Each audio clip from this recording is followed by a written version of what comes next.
hide my face for? Stop. Here, hold these. I'm going across the street to that greenhouse and buy some more. You're going to that greenhouse where? Right across the street there. That's a White House over there. Well, that's the greenhouse. How can that White House be a greenhouse? That is the greenhouse.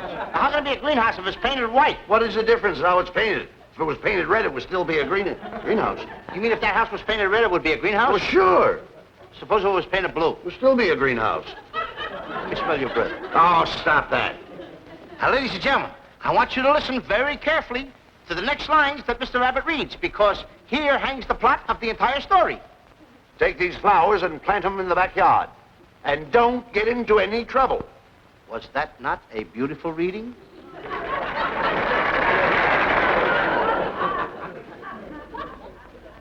Hey, Luigi, come dopo. What do you got? I just made a nice occasion this morning for my bakery shop. Oh, boy, I was going to have breakfast, too.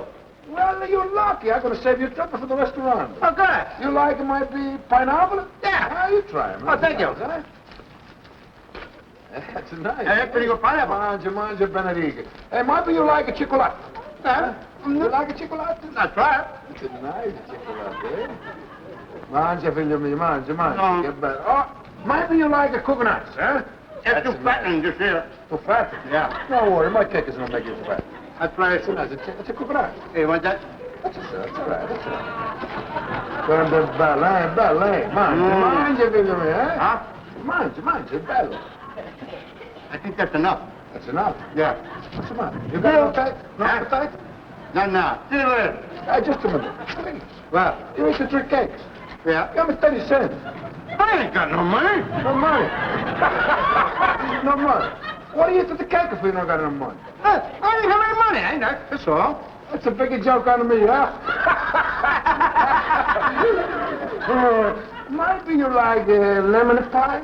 Oh, I ain't got no money, Mr. Boxer-Glue. Well, no worry. You're nice for Lou. We're friends a longer time. I'm going to give you lemon pie for nothing. Huh? Oh, thank you. Do you take, huh? Yeah.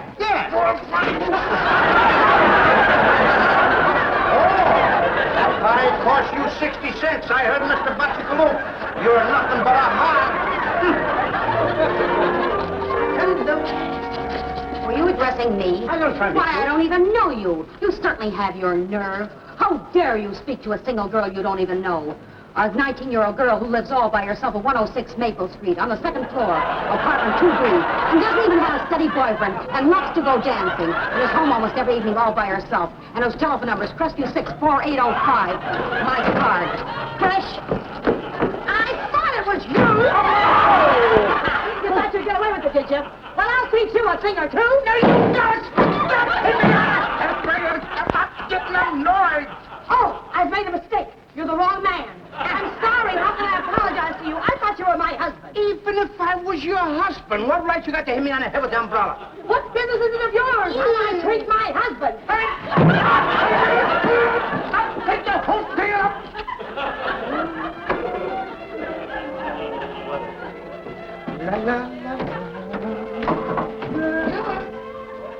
Oh, Louis, would you mind coming over here a minute?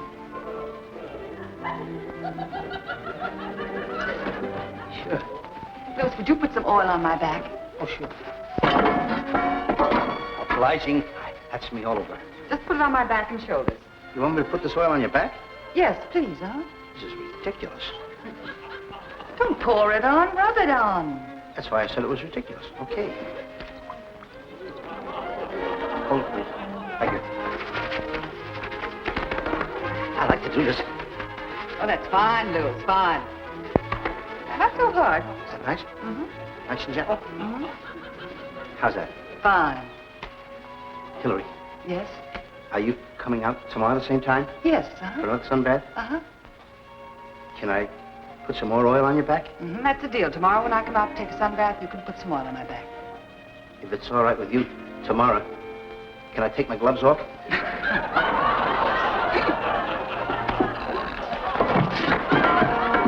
Be careful. You have me in a dog. Pull that door.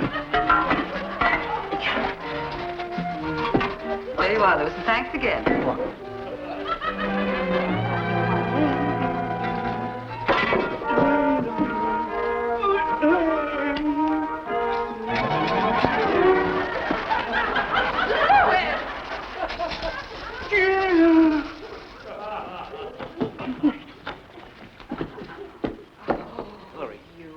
I'm sorry. I didn't know it. You didn't know. You never know. That's the trouble with you. Now look what you've done. You've ruined my sunsuit. I'll buy you another one. With what? I'll have to do it with the allowance I get from my candy. Oh, you. Think of me. I won't have no candy for a month. You and your big nozzle.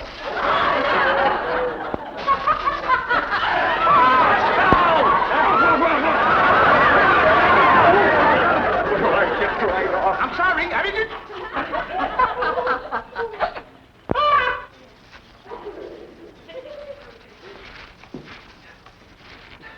What are you trying to do? Play fireman?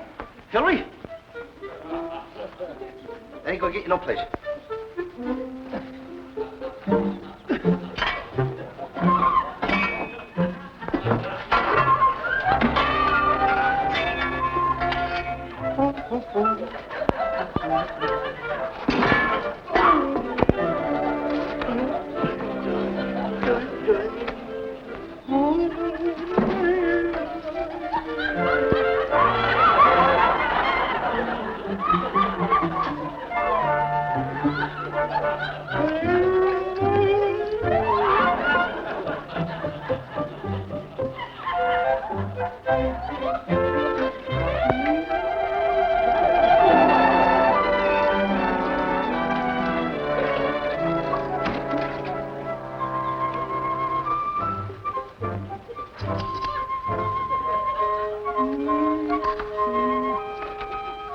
What right have you got to be bigger than the other ones?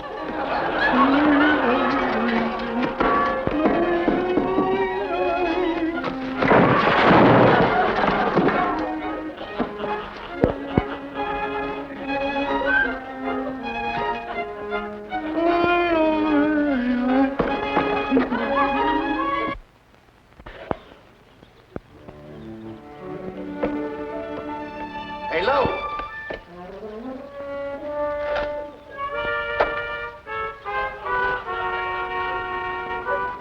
Hey, Lou! Well, what are you doing? I'm picking oranges for Hillary. I want to make up with her. Oh, listen. Hey! What's the matter? I must be a magician. I'm making these oranges disappear. Now, never mind the oranges. I'm telling you, every time I go to pick an orange, it disappears. Disappears. Oh, that's nothing but crows. Crows love oranges. Are you kidding? Certainly. A crow is doing that? Oh, maybe a mess of crows up in there. Go get my sawed-off shotgun. Don't go away, crow. I'll get you. Hey, what kind of a sawed-off shotgun is that? How do you like that? I sawed it off the wrong end. Go ahead. Hey, Oh, does crow sound like that? yeah, that was a crow, all right. Mrs. Crumbcake you shot. I'll see you south of the border. No, you don't. See what happened. Go see what happened. You shot me out of this tree. Hello, Mrs. Crumbcake. How dare you shoot at me when I'm up in the tree gathering oranges? I mean, after all, that'll teach you not to steal my oranges. Your oranges? Yes. For your information, this tree hangs over into my yard, and the law says that anything that hangs over my fence belongs to me. Is she right, Abbott? Wait a minute, Mr. Crumbcake. Did you ever see a fat man at a bar? Yes, what about it? Well, the part that hangs over the bar, does that belong to the bartender? Mrs. Crumbcake, I don't see where any serious damage has been done, and Lou will apologize for anything that he has. What do you mean, Now, stop fighting with the lady. I'm not fighting with her. In my days, men never fought with women. In your days, men were too busy fighting with the Indians. Quiet! Mrs. Crumbcake, I can't see where any serious damage has been done outside of your pride. Oh, is that so? Well, let me show you. You perforated my bucket. I perforated her bucket. How much does a little thing like this cost? 79 cents, including sales tax. I'd be glad to pay it. No, you don't. You'll make no cash settlement until we consult a competent attorney. Okay. For your information, I'm going in the house and call my lawyer. Go call him. We'll see you in court. You bet you will. I'll charge you with slander. I'll charge you with assault and battery. I'll charge you with attempted murder. Why, before I'm through with you, this case will cost you $5,000. Now, what have you got to say? You can charge that, too. Bah! Come on. See my attorney. Wait a minute. I thought your attorney was in jail. He got out this morning. Be smart. Come on.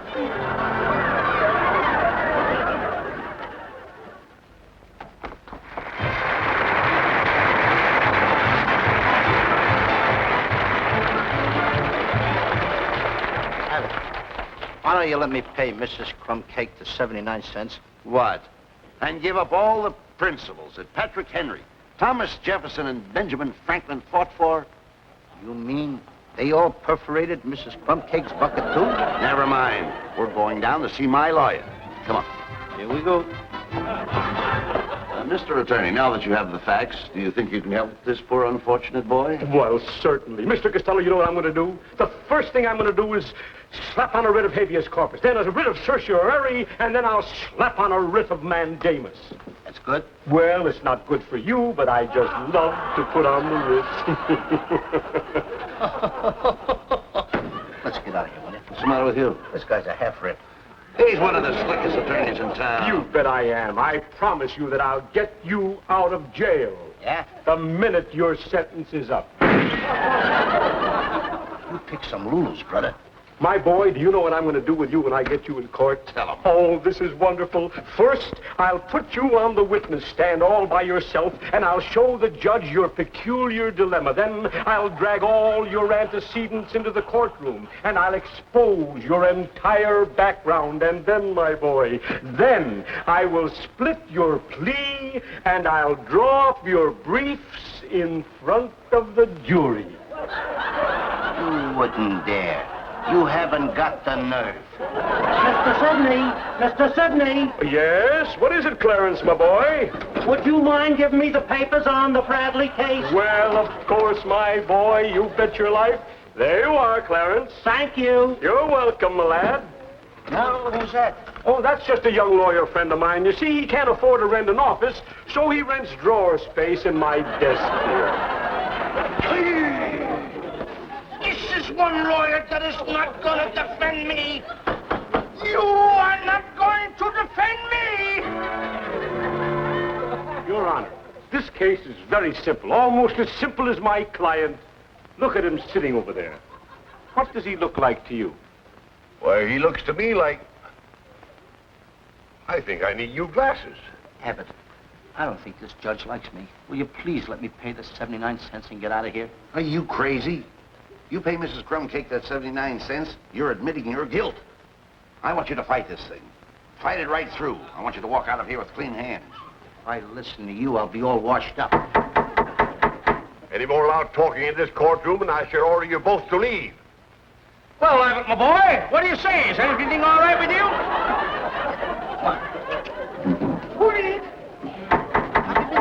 Mr. Costello, take the witness chair.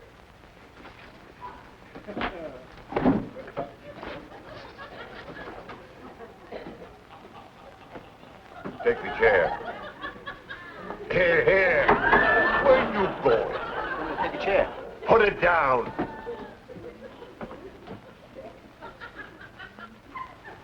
Will the defendant take off his hat? Will the defendant take off his hat? Come on, folks. You heard the judge. Who's ever wearing a hat, take it off. You! Will you please take off your hat? You see it. Sit down. Proceed, counsel.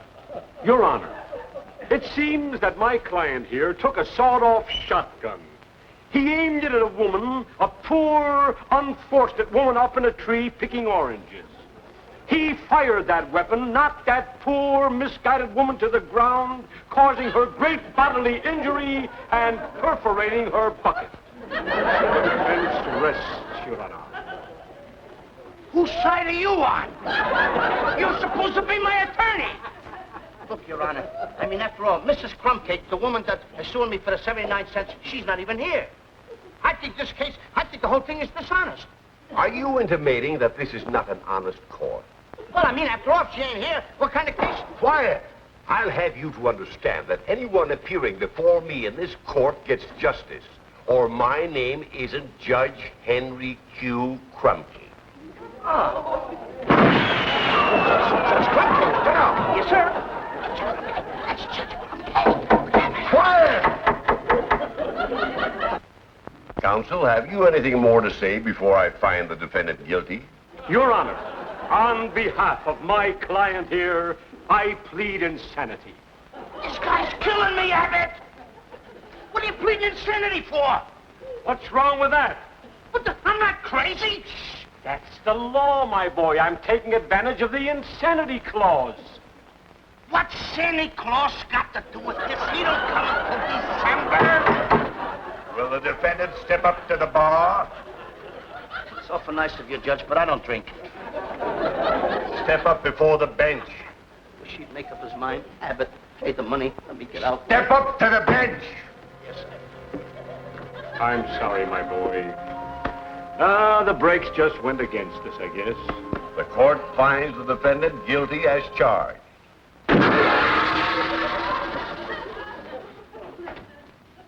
You won't give me the chair, will you? I'm so young. I hereby order you to pay the plaintiff the 79 cents or serve 30 days in jail. Did you hear that, Abbott?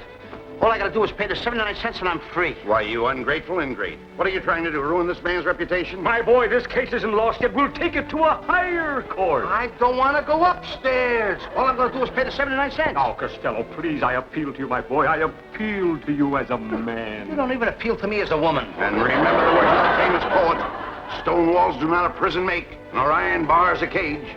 And don't forget the words of that great poet, Judge Crumbcake.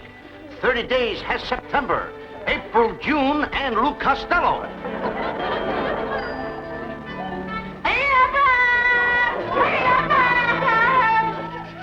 Abbott, get me out of here, will you? The whole place is full of rats. What are you worrying about? I'm here. It's the little rats I'm afraid of. Don't worry about a thing. My attorney will get you out of here if it takes him 20 years.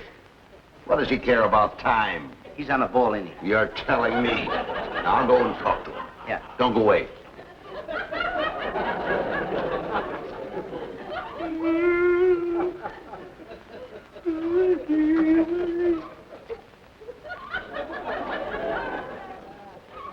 Hiya, partner. Oh, were you addressing me? Thank you, sir. Thank you. Those are the first kind words I've heard in years. You see, sir, I wasn't always a dirty, filthy, scurvy bum like you. Mine is rather a sad story. Would you like to hear it? No, sir. Well, and I'll tell it to you. You see, it began many years ago when I was just a little boy. My father gave me the benefit of a good education. 14 years of grade school, preparatory school, college, and UCLA. Did you go to school, sir? Oh, yes, sir. You passed your examinations? No, sir. But I was first on the list of those who failed. Childhood. Well, then I met her. She was young, she was beautiful, she was desirable. A girl? A girl! Of course she was a girl. She was wonderful. She was like a flower blooming fragrantly in the garden of youth. And then one day, God in his infinite mercy smiled down on us, a little bundle of pink and white, a baby boy. I worked harder than ever, and then one day... A little baby boy? Yes. A little bit of one? A little boy. But did he have blue eyes? Yes. And brown hair? Yes. And was he a little fat fella? Yes. Daddy. I was kidding. Go ahead. My boy, I worked day and night. And then one day, he came into my life. He was an actor, broken in health and spirit. I took him into my home. I said, make my home your home. And he did. Fool. Yes, I was a fool. Because one day when I returned from my work, as was my wont, I called to her, Mary. Mary. Strangely, there was no answer. Mary. She was out. Mary. Mary. Mary. Mary. Mary. Mary. Mary. She was gone. She was gone. My wife. My baby and the stranger. They were gone. What are you laughing at? Then began a search that lasted for years. I was only 21 days behind them as they boarded a United Fruit Line steamer for Buenos Aires. 15 days at Rio de Janeiro. 5 days at the island of Madagascar. 2.5 days at the Cape of Good Hope. 7 hours at Port Said in Egypt, and then one day at the gates of Calcutta, I found him. I was just about to pounce upon him, just about to tear him limb from limb, when my weakened condition, aggravated by the pitiless rays of the tropical sun, well, it just proved too great an obstacle, and I sank in the heap in the sands, and when I regained consciousness, he was gone. Then began a search all through the capitals of Europe, Rome, Milan, Paris, Moscow, Berlin, across the Channel to London, then across the Atlantic and back to America, New York, Pittsburgh, Chicago, Milwaukee, Patterson, and then Niagara Falls. Finally, at Niagara Falls, I found him again. He was standing there with his back to the falls, all eternity behind him, and retribution finally staring him in the face. When I saw him standing there, the man who had ruined my life, the man who had stolen my wife and my baby, the man who had made of me a miserable wanderer over half the face of the earth. When I saw him standing, all the pent-up emotion of years of suffering welled up within me, and with murder in my heart, slowly step by step, I crept upon him, and when I felt his hot breath on my cheek, I struck.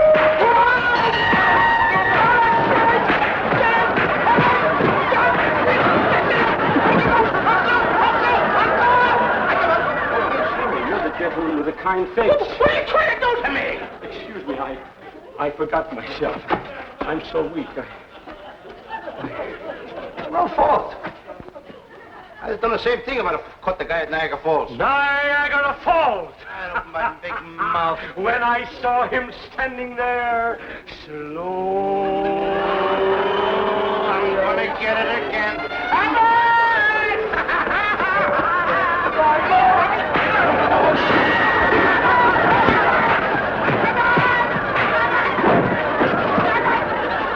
What are you trying to do to me? Oh, gee. Cut it out. Never again will I say that word. What word? That word that gives you off your beam there or something. What word do you mean? That word way up there in New York State. Where everybody goes when they get married. Where do they go? Up, you think I'm gonna say it, huh? Well, I ain't gonna say the word you think I'm gonna say. What word are you talking about? Go ahead. Try and make me say Niagara Falls.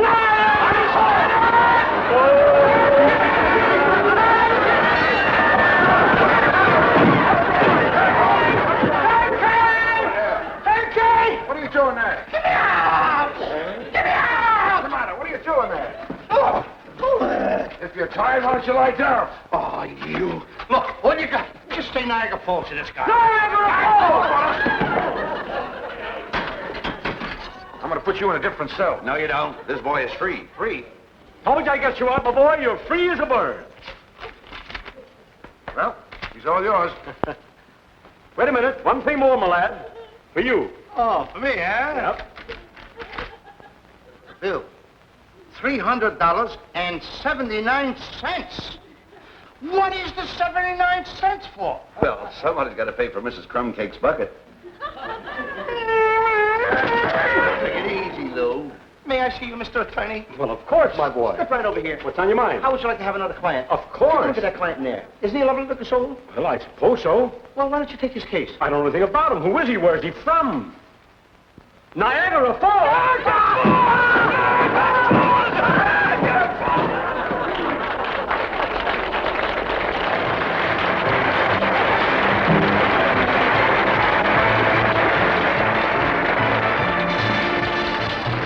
Now, aren't you sorry?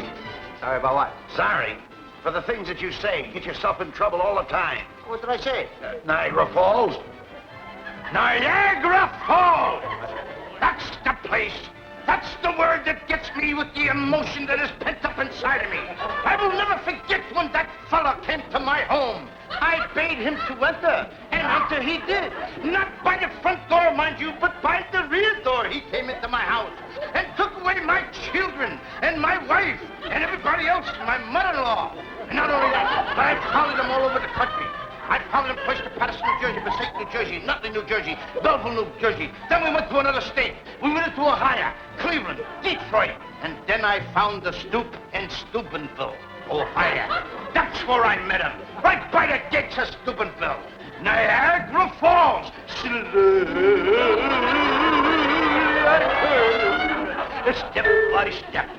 Step by step, with the pent-up emotion inside of me. I was getting close. It's you. I'm sorry. Good night. Good night.